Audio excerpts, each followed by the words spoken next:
Welcome to our tutorial on how to properly manage event listeners in React. We start by importing the useEffect hook from the React library. We define a functional component called example component.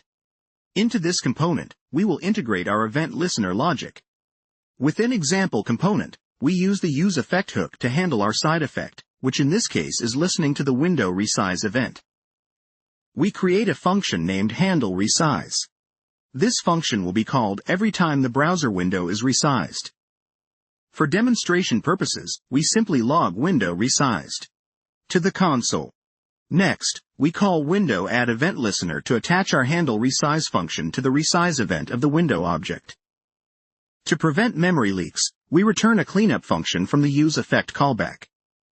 This cleanup function is executed by React when the component is unmounted, removing the event listener we added.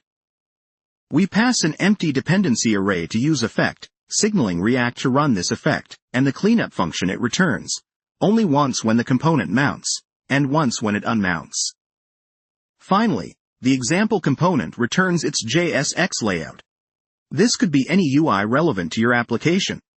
With React 18, there's a guarantee that effects run correctly and cleanup functions, such as the one we've defined, are invoked when a component unmounts.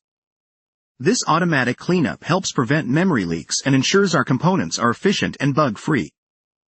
And there you have it, a simple and effective way to manage event listeners with useEffect in React 18. Thanks for watching, and don't forget to subscribe for more React tips and tutorials.